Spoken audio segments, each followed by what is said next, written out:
Hello, and welcome to the Globe Life Incorporated First Quarter Earnings Release Call. My name is George. I'll be coordinator for today's event. Please note, this conference is being recorded, and for the duration of the call, your lines will be in listen-only mode. However, you will have the opportunity to ask questions towards the end of the presentation, and this can be done by pressing star 1 on your telephone keypad to register your question. If you require assistance at any point, please press star 0, and you will be connected to an operator. And I'd like to turn the call over to your host today, Mr. Stephen Moda, Senior Director of Investor Relations. Please go ahead, sir. Thank you. Good morning, everyone. Joining the call today are Frank Svoboda and Matt Darden, our Co-Chief Executive Officers, Tom Kalmbach, our Chief Financial Officer, Mike Majors, our Chief Strategy Officer, and Brian Mitchell, our General Counsel. Some of our comments or answers to your questions may contain forward-looking statements that are provided for general guidance purposes only. Accordingly, please refer to our earnings release and 2023 10-K on file with the SEC. Some of our comments may also contain non-GAAP measures. Please see our earnings release and website for discussion of these terms and reconciliations to GAAP measures. I will now turn the call over to Frank. Thank you, Stephen, and good morning, everyone. In the first quarter, net income was $254 million, or $2.67 per share, compared to $224 million, or $2.28 per share a year ago. Net operating income for the quarter was $264 million, or $2.78 per share, an increase of 10% from a year ago. On a GAAP reported basis, return on equity through March 31st is 21.3%, and book value per share is $53.03. Excluding accumulated other comprehensive income, or AOCI, return on equity is 14.3%, and book value per share as of March 31st is $79, up 12% from a year ago. Before we continue, we'd like to take a moment to address ahead of time questions many of you may have regarding dismissed litigation against the company, the DOJ inquiry, and the recent attack on the company by a short seller. For over 70 years, our business model has stood the test of time, and as we will further discuss today, we continue to generate sustainable earnings growth that provides long-term value for our shareholders. With over 17 million policies in force, our millions of customers value the protection of the company's products, and we strive to be there when our customers need us most. We want to assure you that Globe Life, its management, and our board of directors strive to act in accordance with the highest level of ethics and integrity at all levels of the organization. While we believe the short seller's claims present a false and misleading overall picture of the company and its subsidiaries, as a demonstration of our commitment to operating ethically, the company's audit committee has retained the international law firm WilmerHale to conduct an independent review of the assertions in the short seller's report. As you can appreciate, given the ongoing nature of the DOJ's investigation, and out of respect for the integrity of the independent review initiated by the audit committee, we are limited in what we can say. For this reason, we will not be taking any additional questions on these issues today, although our intent is to address questions we understand you may have to the extent possible. We will provide updates as and when appropriate. First, we want to provide a brief update on the status of the lawsuit filed by claimant Renee Zinsky, a former independent contractor sales agent, which, as many of you know, included allegations of sexual harassment and purported fraudulent business practices, neither of which we tolerate, and to claim that she was misclassified as an independent contractor. On September 27, 2022, the claimant filed a demand for arbitration and participated in the selection of the 3-arbitrator panel. After a year and a half of litigation, the arbitration hearing was scheduled to begin on March 4, 2024. The night before the hearing, the claimant sought to dismiss her claims without obtaining any relief or payment. After a lengthy discussion on the record, the panel dismissed the case with prejudice, and on April 3, 2024, the United States District Court for the Western District of Pennsylvania affirmed the dismissal with prejudice. On March 14, 2024, Globe Life filed an 8-K addressing this matter in more detail, and the court filings are publicly available for those interested. Also noted in our Form 8-K, Globe Life and American Income received subpoenas from the U.S. Attorney's Office for the Western District of Pennsylvania. These subpoenas sought documents relating to sales practices by certain licensed insurance agents in the Arias organization who were contracted to sell American Income policies. The company and American Income is in the process of responding to these subpoenas, which were received in late 2023 and have been fully cooperating with the DOJ. The DOJ has not asserted any claims or made allegations against the company and American Income with respect to the foregoing investigation, and the company currently is not aware that any legal proceedings are contemplated by governmental authorities. While no assurances can be made, and we are still evaluating the matter, management did not believe when the subpoenas were received, and does not believe now, that it is either reasonably possible or probable this investigation will result in material liability to the company.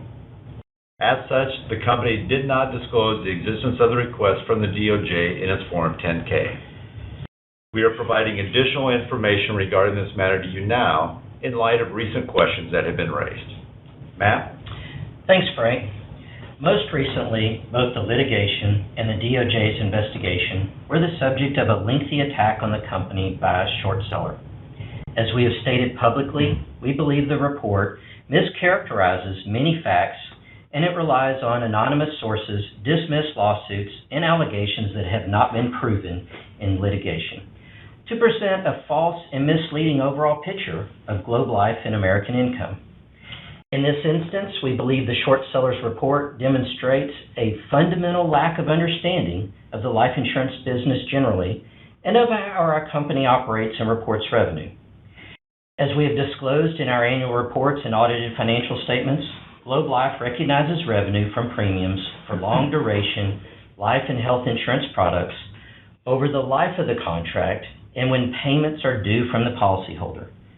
Therefore, premium revenue closely matches the cash we collect monthly. For example, during the fiscal year 2023, American Income's collected premium payments and reported GAAP premium income were essentially the same at $1.6 billion. A history of American Income's collected premium, as compared to its reported GAAP premium, is included in the supplemental financial information available in the investor section of our website. Now, we only report net sales and policies after they have been through our underwriting and quality control processes. And as disclosed in our public filings, when calculating net sales for American Income, we exclude policies that are canceled in the first 30 days after issue.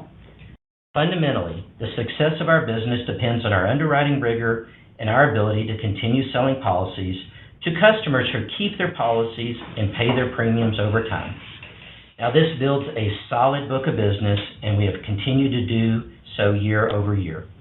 In fact, over 80% of American Income's total life premiums are received from policies that have been in force for over 1 year. Please see our first year renewal GAAP premium page under the financial reports and other financial information in the investor section of our website. Now, the more than 11,000 independent agents who sell American Income policies offer products designed to help families make tomorrow better by working to protect their financial future. Each agency office has a structured hierarchy, whereas agents above the writing agent receive an override commission paid by the company. While there is a hierarchy, there is no pyramid scheme, as the policies require customers to pay the monthly premium for the policy to continue. There is no third-party payer of premiums. It is important to note this business model has stood the test of time and is common in the industry. American Income realizes revenue and profits only when these customers pay their premiums over time. We have generated consistent growth, providing long-term value for our shareholders, with a history of integrity in our business practices and principles, while providing our customers with financial protection when it matters most, as well as job opportunities for agents, small business owners, and employees to build financial security. Now, these agents are independent contractors, and the agency offices are independent businesses. Notwithstanding their independence, Globe Life takes unethical agent conduct seriously and has measures to detect and deter actions that are inconsistent with the company's values, including, among others, American Income has internal controls and monitoring processes in place to identify potential agent misconduct and monitors relevant data metrics for each individual agent to identify and assess trends regarding unethical or fraudulent business practices, including data related to policy lapse and persistency. Now, our annual policy count and face amount lapse rates are disclosed in our regulatory filings, and our quarterly premium in force lapse rates are disclosed each quarter in the supplemental financial information we provide. These controls also include background checks on all prospective agents. Agents who contract with American Income must have a valid license issued by the appropriate state departments of insurance who have their own processes for determining one's suitability to be a licensed insurance agent. American Income has controls to validate the identity and legitimacy of the sale to the customer, including conducting quality assurance calls to verify new applications. And when complaints are raised, including complaints alleging fraud, deceit, unethical business practices, or other misconduct, American Income has a dedicated group responsible for investigating these allegations. American Income has not hesitated to take disciplinary actions against agents and agency owners where warranted, including termination and notice to the appropriate regulatory bodies. Indeed, the short seller's report relies heavily on allegations by a former employee who, following an internal review, was terminated for cause based on violations of the company's policies prohibiting sexual harassment. This matter is the subject of pending litigation. The companies investigate complaints when they are received and, where appropriate, authorizes independent investigations. The report also contains allegations regarding bribery and kickback schemes. These claims are based on a lawsuit that was filed by an insurance licensing exam test prep company. This lawsuit was dismissed by the U.S. District Court for the Eastern District of Texas. American Income does not contract with or recommend any test prep companies to prospective agents, and we're not aware of any bribes or kickbacks to the company executives. Additionally, we want to make clear that the projections and guidance we will be providing on this call today incorporate our current view based on our knowledge of the business and the information we have at this time. Now, with respect to our insurance operations, I'll turn the call back over to Frank. Thanks, Matt. In our life insurance operations, premium revenue for the first quarter increased 4% from the year-ago quarter to $804 million. Life underwriting margin was $309 million, up 6% from a year ago. For the year, driven by strong premium growth in both our American Income and Liberty National divisions, we expect life premium revenue to grow between 4.5% and 5% at the midpoint of our guidance, and life underwriting margin to grow between 7% and 7.5%. As a percent of premium, we anticipate life underwriting margin to be in the range of 38% to 40%. In health insurance, premium grew 6% to $341 million, and health underwriting margin was up 3% to $94 million. For the year, we expect health premium revenue to grow around 7%. At the midpoint of our guidance for the full year, we expect health underwriting margin to grow between 5% and 6%, and as a percent of premium, to be around 27% to 29%. The final tri-agency rule regarding various health plans was finalized with minimal impact to the supplemental health products we sell, and therefore to our business. The final rule requires an additional consumer disclosure, which we will implement as required. Administrative expenses were $80 million for the quarter, up 9% from a year ago. As a percent of premium, administrative expenses were 7%, consistent with our expectations and compared to 6.7% a year ago. For the year, we expect administrative expenses to be approximately 7% of premium, higher than 2023 due primarily to continuing investments in technology as we modernize and transform how we operate. I will now turn the call over to Matt for his comments on the first quarter marketing operations. Thank you, Frank. First, let's discuss American Income. Life. At American Income Life, life premiums were up 7% over the year-ago quarter to $414 million, and life underwriting margin was up 7% to $187 million. In the first quarter of 2024, net life sales were $97 million, which is up 17% from a year-ago quarter, primarily due to growth in agent count. The average producing agent count for the first quarter was 11,139. This is up 15% from a year ago. This is another strong quarter for American Income and builds on the growth in sales and agent count that we achieved in the third and fourth quarter of 2023. At Liberty National, life premiums were up 7% over the year-ago quarter to $91 million, and life underwriting margin was up 11% to $31 million. Net life sales declined 2% to $22 million, and net health sales were $8 million, up 7% from a year-ago quarter, due primarily to increased agent count. Now, as a reminder, we report on sales after the policy has been through our quality control and underwriting processes. As we have previously discussed, we continue to make investments in technology to enhance our business. One of these investments is a new business and underwriting platform for our life business at Liberty National, which we implemented toward the end of the first quarter. As a result of this system implementation, our policy issue speed temporarily slowed down. Now, I'm pleased to see that the amount of business submitted from the field to the underwriting department is up 11% from the prior year quarter. Now, I anticipate as we finalize our transition to this new system, our throughput of policies will return to historical norms. The average producing agent count for the first quarter was 3,419, up 14% from a year ago.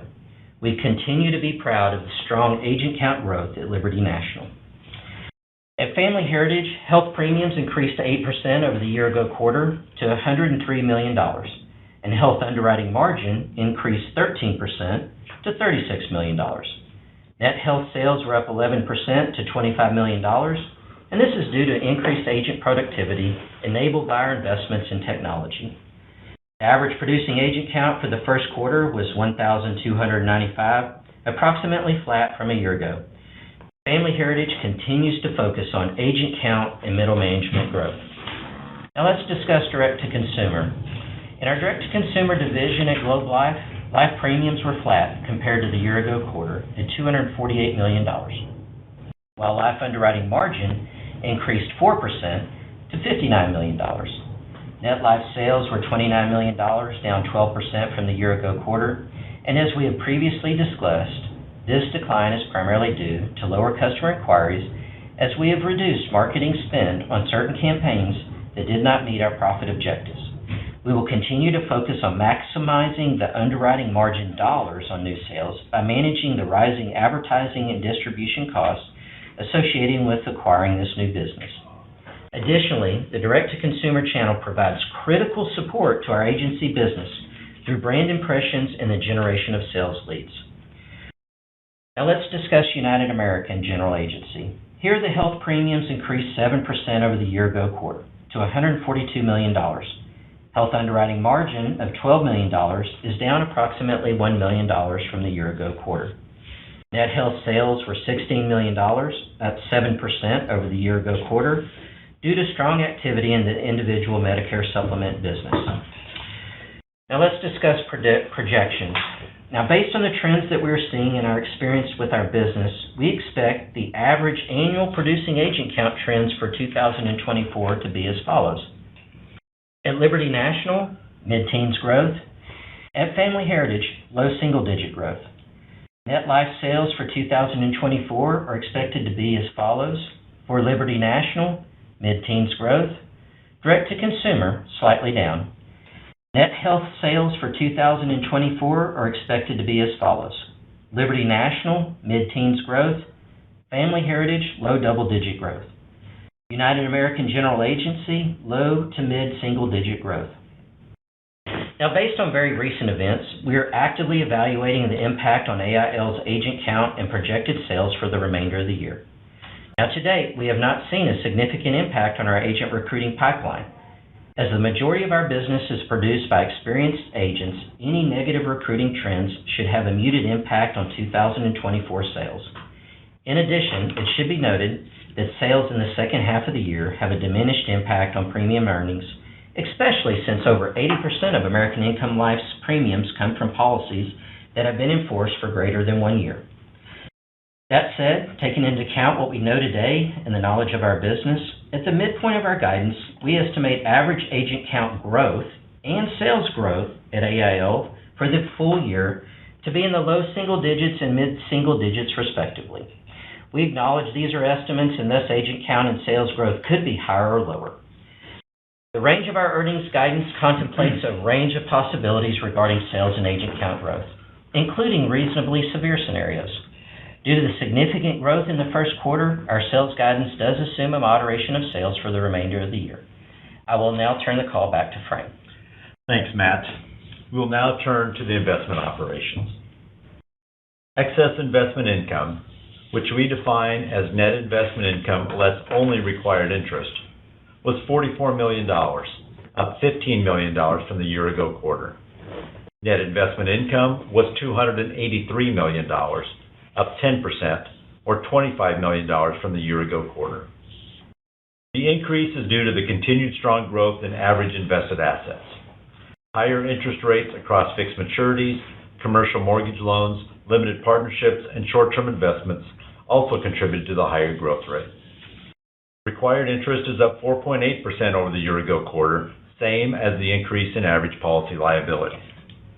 For the full year, we expect net investment income to grow between 7 and 9% due to the combination of the favorable interest rate environment and steady growth in our invested assets, especially relating to our CMLs and limited partnership investments. In addition, at the midpoint of our guidance, we anticipate required interest will grow between 5 and 5.5% for the year, resulting in growth in excess investment income of approximately 25 to 30%. Now regarding our investment yield. In the first quarter, we invested $682 million in investment-grade fixed maturities, primarily in the industrial and financial sectors.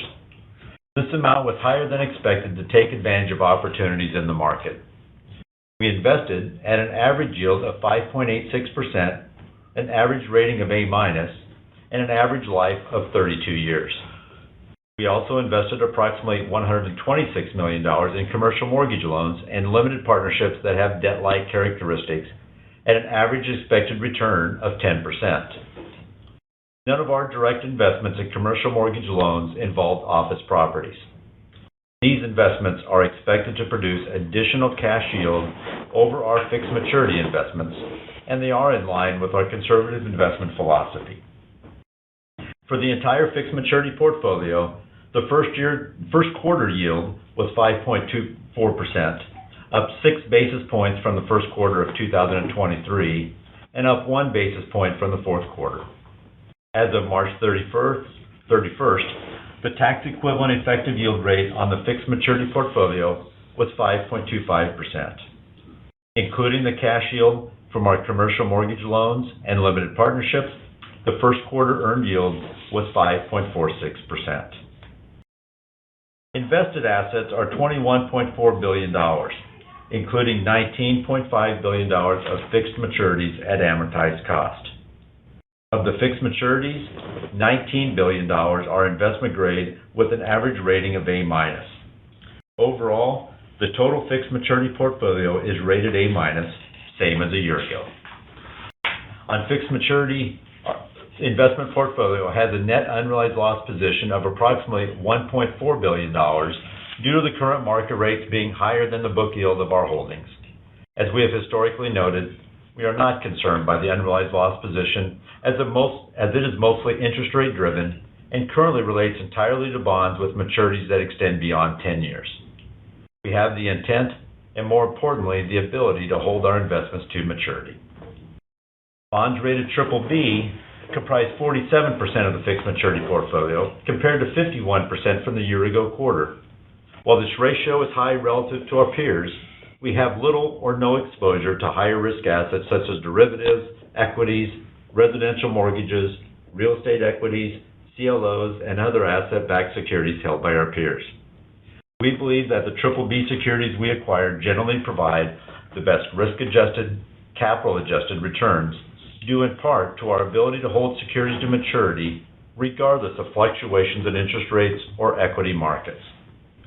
Below investment-grade bonds remain low at $542 million compared to $596 million a year ago.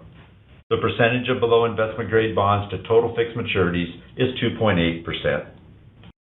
At the midpoint of our guidance, for the full year, we expect to invest approximately $1 to $1.2 billion in fixed maturities at an average yield of 5.6 to 5.8%, and approximately $400 to $500 million in commercial mortgage loans and limited partnership investments with debt-like characteristics at an average expected cash return of 8 to 10%. As we've said before, we are pleased to see higher interest rates, as this has a positive impact on operating income by driving up net investment income, with no impact to our future policy benefits since they are not interest sensitive. Now, I will turn the call over to Tom for his comments on capital and liquidity. Thanks, Frank. First, let me spend a few minutes discussing our share repurchase program, available liquidity, and capital position. The parent began the year with liquid assets of $48 million and ended the quarter with liquid assets of approximately $66 million, slightly higher than the $50 to $60 million that we had historically targeted. In the first quarter, the company repurchased almost 128,000 shares of Globe Life Inc. common stock for a total cost of approximately $16 million at an average share price of $122.13. Thus, including shareholder dividend payments of $21 million for the quarter, the company returned approximately $37 million to shareholders during the first quarter of 2024. The amount of share repurchases during the first quarter is lower than we had anticipated, solely due to the evaluation of a potential acquisition wherein we paused share repurchases until a conclusion on the acquisition was reached. We have decided not to pursue the acquisition and, as such, intend to continue repurchases as soon as possible. In addition to the liquid assets held by the parent company generated excess cash flows during the first quarter and will continue to do so for the remainder of 2024. The parent company's excess cash flow, as we define it, results primarily from dividends received by the parent from its subsidiaries, less the interest paid on debt. We anticipate the parent company's excess cash flow for the full year will be approximately $450 to $470 million and is available to return to shareholders in the form of dividends and through share repurchases. Excess cash flows in 2024 are estimated to be higher than those in 2023, primarily due to higher statutory earnings in 2023 as compared to 2022. Including the $66 million of available liquid assets at the end of the quarter, along with the $390 million to $410 million in excess cash flows we expect to generate during the remainder of 2024, the company has approximately $455 million to $475 million of liquid assets available to the parent for the remainder of 2024, of which we anticipate distributing approximately $65 to $70 million to our shareholders in the form of dividend payments. As mentioned on previous calls, we will use our cash as efficiently as possible. At this time, we believe that share repurchases provide the best return or yield to our shareholders over other alternative investments. Thus, we anticipate share repurchases will continue to be the primary use of parent's excess cash flows after the payment of shareholder dividends. At the midpoint of our earnings guidance, we anticipate approximately $350 million to $370 million of share repurchases for the year, with approximately one half of that occurring in the second quarter and the remainder in the third and fourth quarters. That said, current market conditions, and should they remain favorable, we will clearly consider accelerating repurchases and may consider accelerating some portion of our anticipated 2025 excess cash flows into 2024.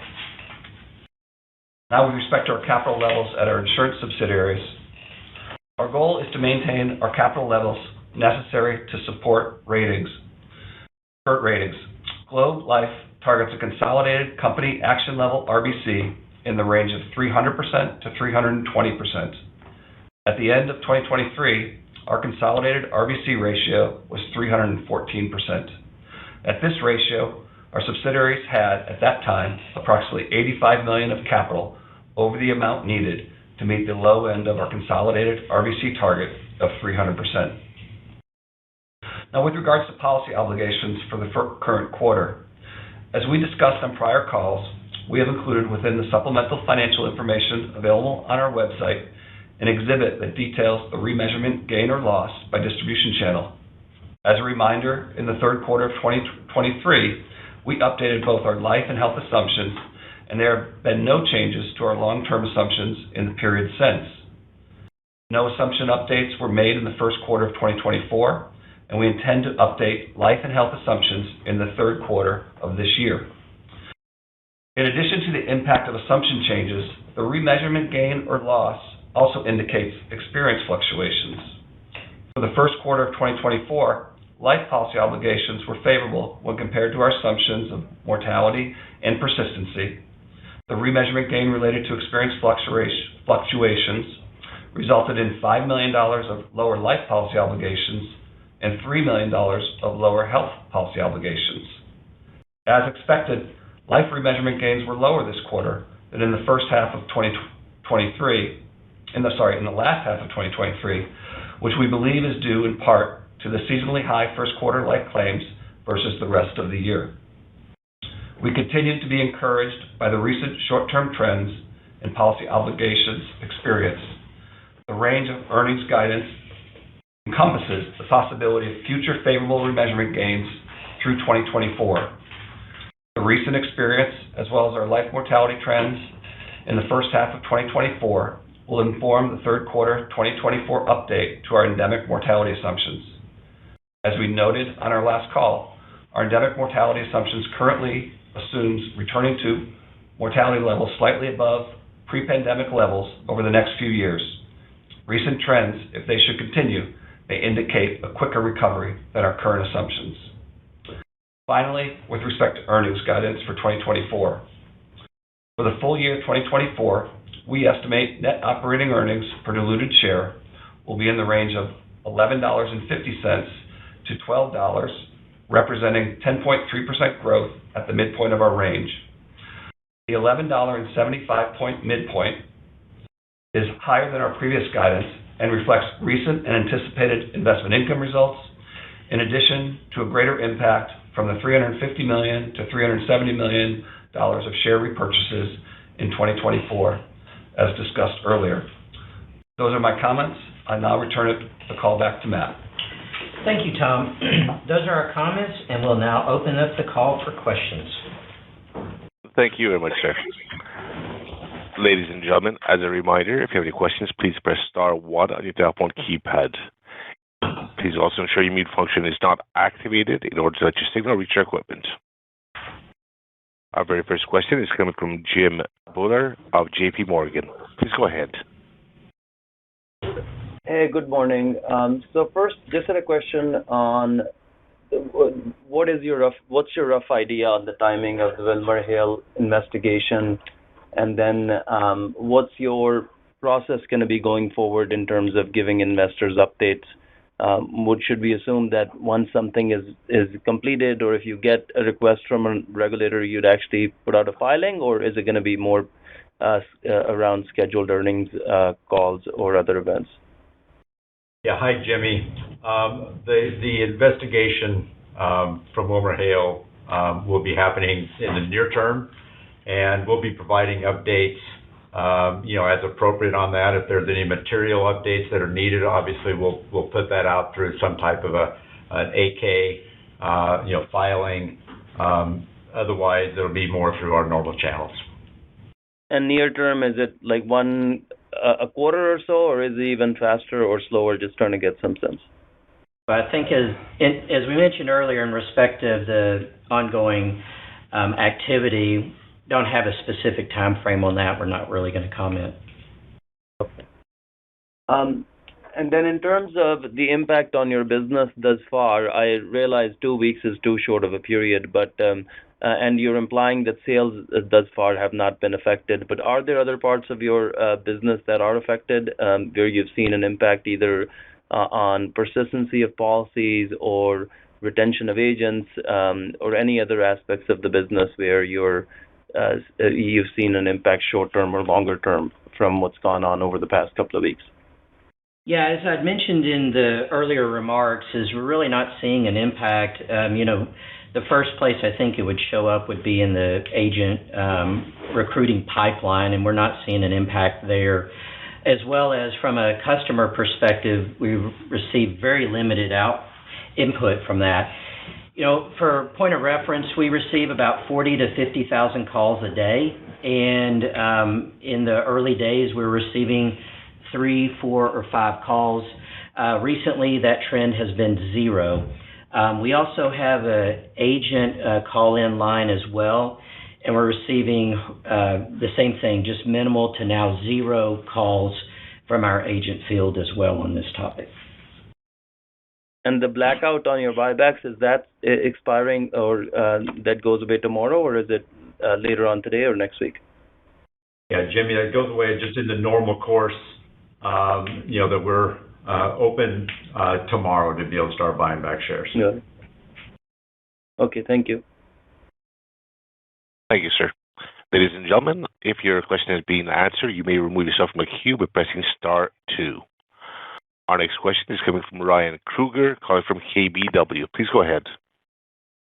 Hi, thanks. Good morning. My first question is, can you help us can you quantify the typical amount of capital strain on your free cash flow from new business in a given year? I guess what I'm trying to understand is I'm trying to separate the amount of in-force free cash flow you generate versus the typical new business strain. So anything you can do to help quantify that, please.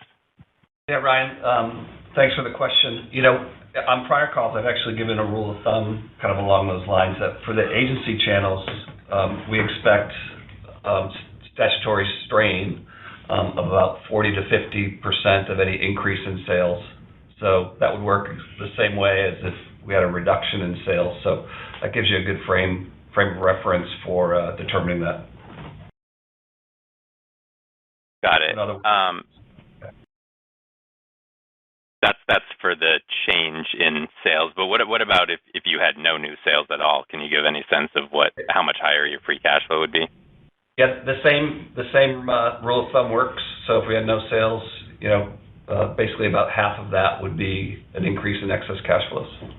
And the important thing to note is those would be increases in statutory earnings in the current year, which would then be excess cash flows in the following year. At the parent. To the parent, yeah. Got it, thanks. And then maybe it will be temporary, but given where your stock is currently trading and the depressed valuation multiple, would you consider looking into an in-force reinsurance transaction to monetize some portion of your existing in-force value to then lead to additional buyback capacity to take advantage of the differential and the price you may be able to get on a transaction like that versus where your stock is currently trading? Yeah, Ryan, I think we will take a look at various options of how we might generate some financing for that, or just and see if that makes sense. I mean, that would be one of the opportunities that we would look into. Okay, great. And then just one last quick one. Can you give any sense of the mix between first-year commissions versus renewal commissions that you pay on business? Just trying to size kind of how meaningful are renewal commissions, or are they the vast majority paid in the first year? Tom, I do want to say, Ryan, I don't have that right off top here. I do want to say that the majority of it is first-year commissions, but I want to be careful with that.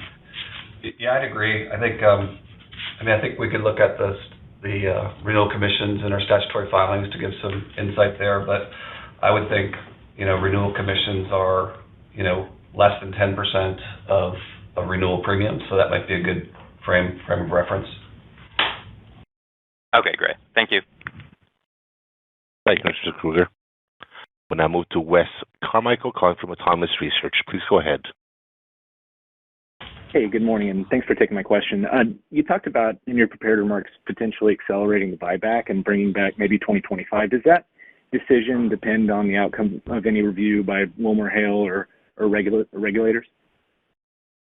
No. I mean, what we know today, we're looking at just the timing of, resources to be able to accomplish any of that buyback. And obviously, we're looking at market conditions as well. And so if we have an opportunity to be buying back shares clearly less than our book value, we believe that that's a very good answer for our shareholders and a very good return for that money. Now, typically, as you know, our historic buyback methodology has been pro rata over the years. As we receive our dividends from our subsidiaries, we get that over the course of the year, and we kind of use our CP balances to kind of help even that out, some of the timing of that over the course of time. And so, all things else being equal, we would be kind of doing that ratably throughout the remainder of 2024 as the liquidity becomes available. And so we'll be looking at just opportunities to accelerate that, and depending on the timing of just being able to fund some of those. Got it. And I guess the press release mentioned that you were blacked out of repurchases for part of the quarter. You talked about that a little bit, but can you just confirm, was Globe the potential acquirer of something, and maybe any more color you could provide on that would be helpful? Yeah, no, we were looking at an opportunity where we were going to be the acquirer. Early in January, we reached a decision where, the transaction would be material enough and it was probable enough that to actually happen, that we thought that we should put ourselves into a blackout period with respect to the repurchasing of our shares. As Tom noted in his comments, we're no longer considering that opportunity. Of course, during the month of April, through the time period prior to our call, where we're in a normal blackout anyway because of material knowledge that we have around earnings and such. And then as I mentioned to Jimmy, we'll be coming out of that tomorrow. Thank you. Thank you, sir. We'll move now to John Darnage, calling from Piper Sandler. Please go ahead. Thank you for the opportunity, and good morning. Did guidance for admin expense include the cost of the WilmerHale investigation? I would say that the overall estimates of everything that we know today would be included in our overall guidance of what we've given. Okay. And then when you looked at the Beasley transaction a few years ago, did that cause a repurchase blackout during that period? Just trying to get some sizing on what you were looking at. Thank you. Yeah, it did. It was just a shorter period of time. Thank you for that. Thank you, sir. Our next question will be coming from Elyse Greenspan, calling from Wells Fargo. Please go ahead. Hi, thanks. Good morning. My first question, I guess, is also on the potential M&A deal. Did you guys choose to walk away, because you were no longer interested in the property, or did you walk away because it was a function of where your stock price was when you made the decision? Yeah, we did end up walking away primarily as a result of the stock price of where we're at today, as we got to looking at what would be the best utilization of our funds for our shareholders and being able to give the highest and best risk-adjusted returns to our shareholders. We did make the decision that repurposing any acquisition funds, if you will, toward the purchase of our own shares would be in the best interest. And then can you just remind us, some properties, I guess, that you would, from an M&A perspective, find attractive? I mean, I guess, obviously, the buyback, it sounds like you guys are on hold for a while with deals, but just as we try to get a sense of maybe what you might have been looking at in the quarter? Yeah, as far as M&A goes, we typically look at opportunities that are in our markets. We like the middle income market. We also like the products that we distribute in the form of the risk profile, the profitability profile of those. So basic protection life or supplemental health products. We also like exclusive distribution or opportunities from a direct-to-consumer perspective. And so our current business model, as that's framed up, that's the lens we look through as we think about M&A opportunities. Thank you. Thank you, ma'am. We'll now go to Wilma Burtis, calling from Raymond James. Please go ahead. Hey, good morning. Could you talk a little bit about what drove up the 2024 excess cash flow versus the prior guide? Yeah, well, it really was just a little bit higher statutory earnings as we finalized the earnings from 2023. We're seeing a little bit higher subsidiary dividends to the parent. Yeah, well, just think about the timing of that our statutory blue books for 2023 really don't get fully completed until sometime in February. So that's after the time that we have that first quarter call. And what I'd add is, I think that's consistent with the favorable mortality results that we saw in the third and fourth quarter of 2023 as well. Gotcha. And following up on an earlier question, maybe just could you talk a little bit about, you talked about bringing forward some 2025 excess cash flows, but is there any way to quantify that amount or how that could work? Yeah. Right now, Wilma, there really isn't. We'll take a look at the situation, as we think about where the share price changes over time and just in our availability of cash flows, and we'll just have to look at that over and we should be able to give more update on that clearly on our next call. Thank you. Thank you very much. Our next question is coming from Tom Gallagher, calling from Evercore ISI. Please go ahead. Good morning. Just first a question just on the DOJ subpoena. Curious, why there's any involvement by the DOJ here at all. Just considering, I thought the domain of sales practices of life insurers was state insurance regulators and not any kind of federal body. But any perspective on that of what's going on here, and is there subpoena in coordination with insurance regulators, or is it just standalone? As I'd mentioned earlier, that's a subject of an ongoing matter. I just refer you back to what we said earlier in our prepared remarks related to our assessment of the DOJ activity and the impact thereof. Okay. And then just a follow-up on the blackout, the M&A opportunity you were looking at. Since I guess it was material, should we have assumed that you would have been using equity to finance it, or was it just a question of excess cash flows, uses of excess cash flows for M&A? I just want to get a sense for what the message here is on the decision to not go ahead with it.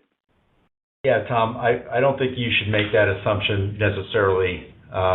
We would be looking at just a matter of, regardless of how we were looking at financing it, not necessarily with equity, it was a better use of those funds. Gotcha. Okay. Thank you. Thank you, Mr. Gallagher. We'll now move to Bob Huang, calling from Morgan Stanley. Please go ahead. Hi, good afternoon, good morning. Thank you for this. So my first question is regarding lapse rate. So if we look at American Income, right, the lapse rate continues to inch higher year on year. Understanding there are quite a bit of quarterly fluctuations, but maybe can you talk about what is driving the lapse rate moving higher this quarter versus last year, same quarter? And further, as lapse rate has normalized higher since 2021 from a statutory basis, can you maybe talk about generally what are the drivers and the run rate expectation for lapse rate for American Income?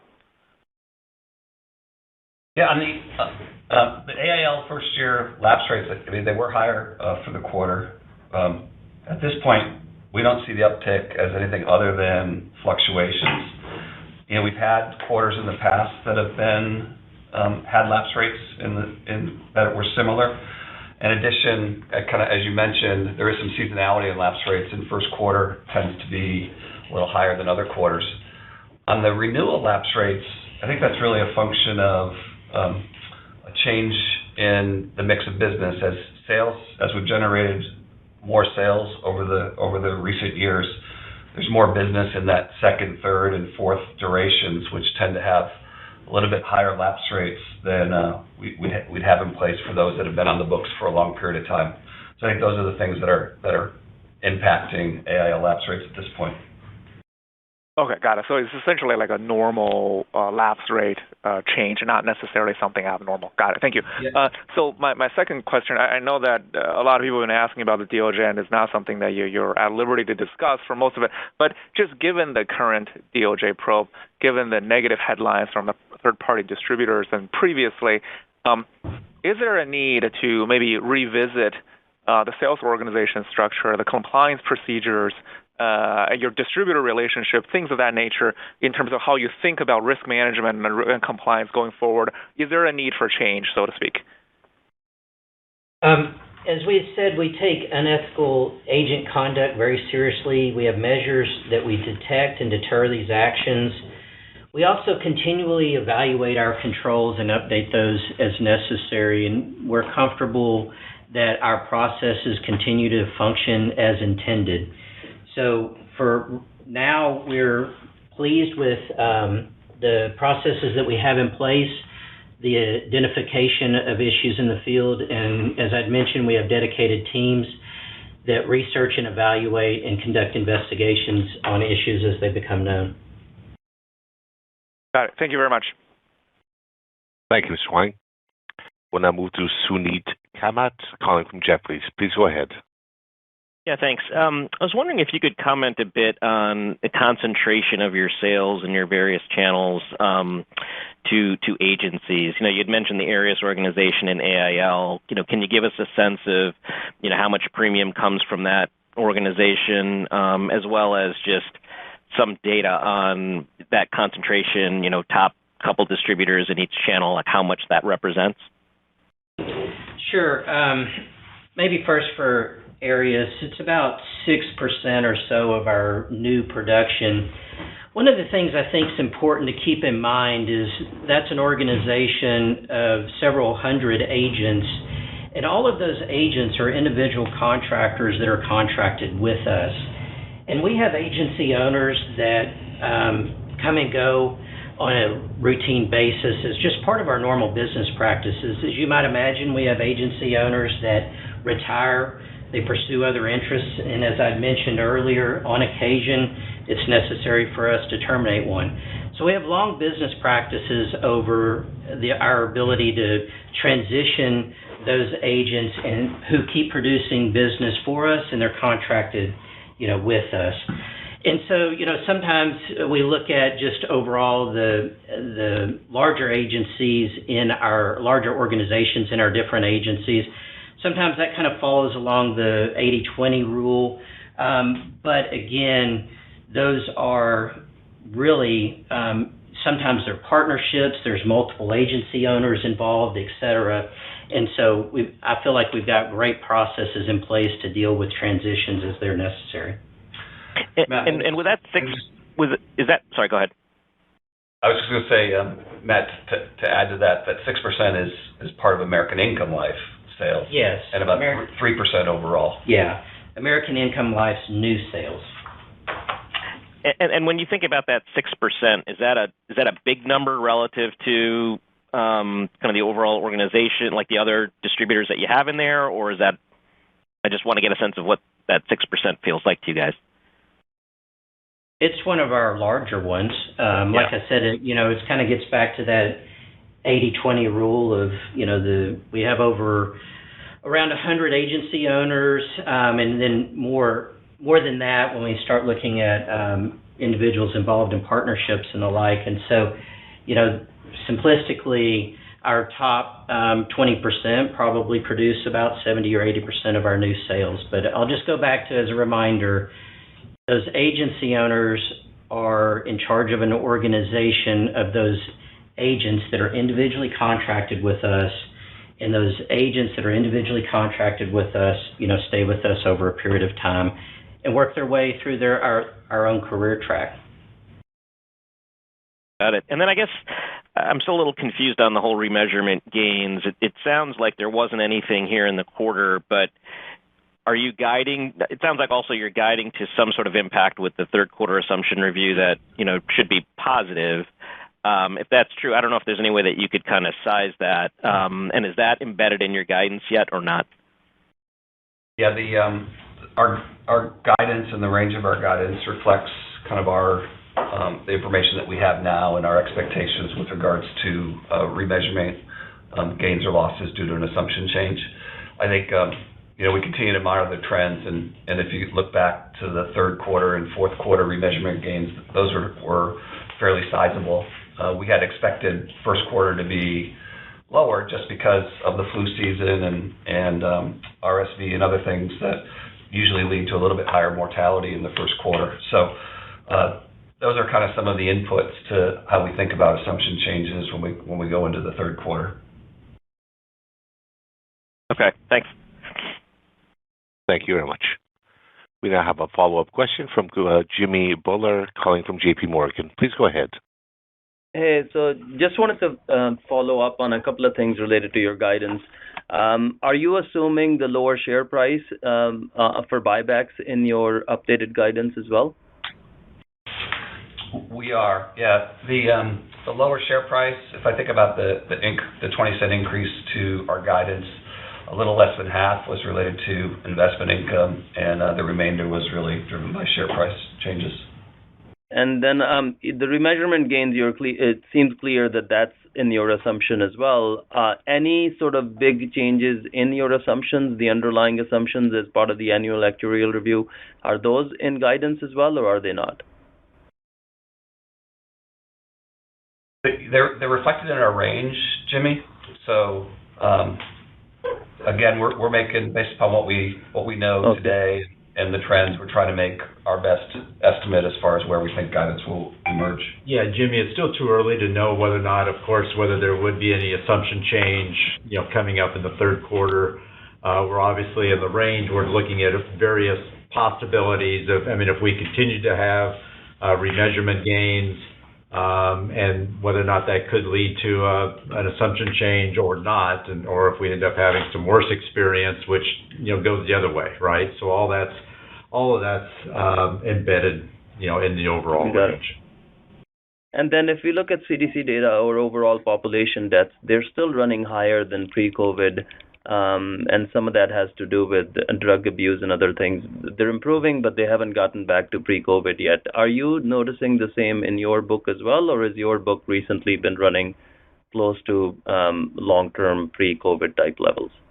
Yeah, I'd say it's still running a little bit higher, particularly for some causes, and drug-related deaths continue to be elevated.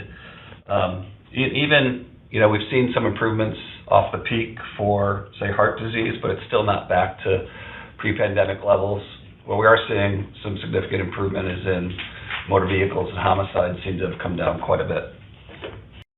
And then just lastly, on the deal that you were talking about, was this I'm assuming this is along the lines of deals that you've done in the past in terms of business mix and distribution, but in terms of size, was this a lot larger than what you've done in the past? Because I don't remember you doing sort of a multi-billion-dollar type deal recently, but it seems like this could have been a lot bigger, but I'm not sure if you're able to comment.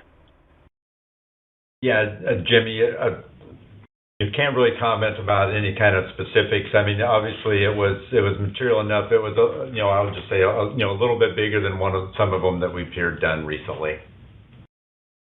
Okay, and I'll just ask one more. On direct response sales have been weak for a while, and part of that is just high inflation and higher postage costs. There is talk of postage costs going up further. I'm assuming that if they do, then you'll probably see continued weak sales or an incremental impact from that, right? Yes, it's getting more muted over time as more of our sales come through the digital channel, but it does have an impact, and we do watch closely what the postage increases are planned to be and adjust accordingly. As I'd mentioned, our guidance is probably slightly down for the year from a sales growth perspective. But also, just keep in mind, it's very important the activity that direct-to-consumer is doing to support all of our agency sales that would not be reflected directly in the sales attributed to the direct-to-consumer channel. Yeah. Okay. Thank you. Thank you very much, sir. We have another follow-up question, this time from Wilma Burdis of Raymond James. Please go ahead. Hey, guys. Thanks for taking the follow-up. Just a quick one. I think Tom asked earlier about the DOJ investigation. From everything I've kind of read, it seems like it could be related to the, EEOC's investigation into the sexual harassment claim. Am I way off mark there, or? Yeah, as we mentioned in our prepared remarks, the subpoenas sought documents related to sales practices by certain licensed insurance agents in the Arias organization who are contracted to sell American Income policies. Okay, gotcha. And then the other one, you guys talked a little bit about the percentage of premiums from policies that have been enforced for more than 1 year.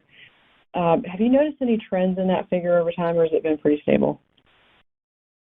Really been pretty stable. I mean, you look at the data, and I would point your attention to the data that we did put on the supplemental financial information on the website. And so we've got 10 years worth of data out there for both Globe Life and as a whole, and then American Income, and it's the 10 years breakdown between renewal and first year premium on those as well. So and I just think that really really shows the stable nature of our business. As I continue to go through and look, and I think about our business, if you go back 3, 5, 10 years and look at our in-force business, it has grown over 5% in each of those periods. And I think if you look at 15 years, this is on our life business, and if you go back 15 years, it's probably just a little bit under 5%, and our earned premiums are growing, basically at that same rate as well. And you kind of look at that schedule and you look at the renewal premium versus the first year premium, and it's pretty consistent. So it's just really showing a very stable, consistent growth, and that, as Matt mentioned in his comments, turns into stable, consistent growth of cash premium collections, of which, at least at American Income, over 95% of those are collected on a monthly basis.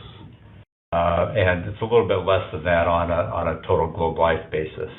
But again, that's consistent cash flows that we've talked about over the years, many years, on, is the strong, stable support for our operations and our statutory operations, where we generate, over $1 billion of operating cash flows year in and year out. So the trends on those are pretty consistent over time. Okay, thank you. Thank you very much. We'll now go back to Tom Gallagher of Evercore ISI. Please go ahead. Just a follow-up on something you mentioned on the investment new money yield side, when you said the 8 to 10% expected returns on some alternative type strategies. Can you just clarify how much money were you expecting to invest in those, and what types of asset classes are you looking to expand into again? Yeah, that's about $400 to $500 million is what we would anticipate in spending in non-fixed maturities investments during the year. And what that is really, it's those 3-year transitional commercial mortgage loans, and then there's LP strategies, about half of which are in commercial. Some of those are in commercial mortgage loans as well as other that have more, they have underlying debt-like characteristics, whether it be infrastructure or other types of, debt strategies within them. So it's probably not quite, relatively close to half and half with respect to those.